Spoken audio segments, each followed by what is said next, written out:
Hello and welcome to the 8th episode in the 3DS Max tutorial series. In this episode we're going to be talking about texturing.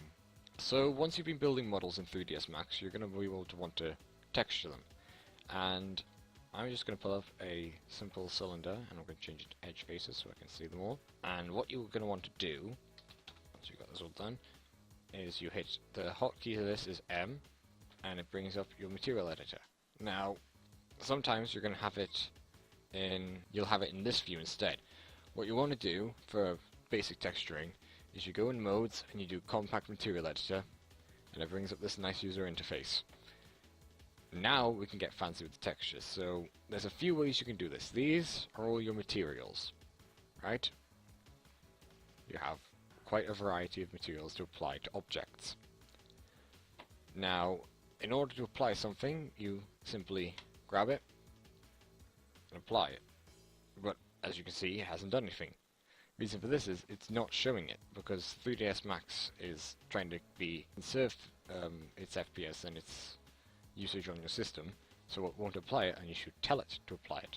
To tell it to apply it you have to hit this checkered little icon here which says show shaded materials in viewports. So now you can see it's got a bit of a grey tone to it. This is because it's just got the default texture on. Now in order to change this we can either have a basic color texture, which went horrifically wrong. So you can see it's changed it and it's now very red. And this is the diffuse color. Now, along with that, we can change the specular color. So if I give this a vibrant blue, do this. Once you've given the specular thing, you go down underneath it and it says specular highlights. And you can up this number, so I'm going to give it a 50 to show the effect. And now you see it has a sort of sheen to it when you're going around the viewport. So sometimes it's red and sometimes it goes in a pinkish color. It's because I have a specular texture on top of it which gives a shine to it. You can also upgrade the glossiness, so now you'll only see it as if it were sort of shiny metal. So say you were building a car, so I'll just take this round. Snap on, snap is on. Right, so you got it like that, and it's like, just imagine it was a car bumper. You'd have the sheen going slap 25 to give it more effect. So it's like you're panning across a car and you'll see it glint in the sunlight.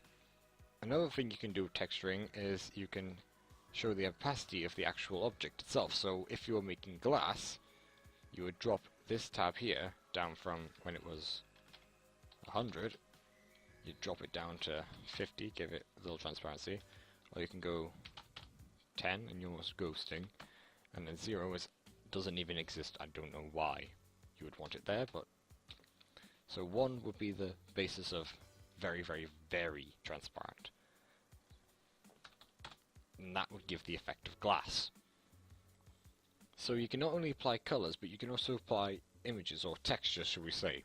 And to do this, next to diffuse you'll see a small box. Click on that and it gives you a new interface. And what you're going to want is a bitmap. And you hit OK and it'll ask you to search for a bitmap. So I'm just going to pause it here and navigate to my textures.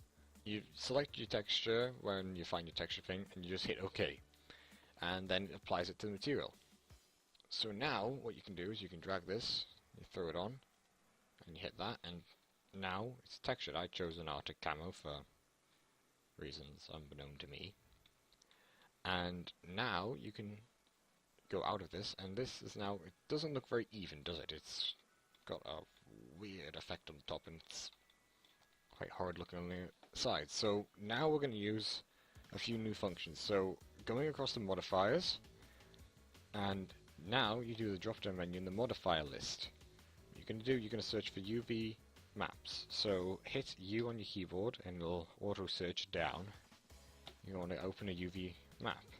Now it turns it quite horrible for a moment, but bear with me because we're in Panula version of we're in the Panula version. What we have is a cylinder object, so we hit cylinder, it fixes that up, and then we can hit cap, and it fixes the cap. And this makes it look a lot more even. Like object manipulation, you can also manipulate where the how the texture is displayed. So you see this you see a little green outer line of this shape. You can scale that out. It causes the effect of the texture to be scaled, but it doesn't actually change the object itself. It's because this is the UV map which is being applied to it. And you can see as I've capped it and as I've tweaked it a little, it's a bit more forgiving on the eyes. It's just finding tile textures to apply to surfaces is a difficult task.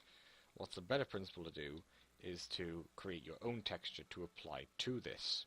Thank you for watching this tutorial. I hope you found it informative.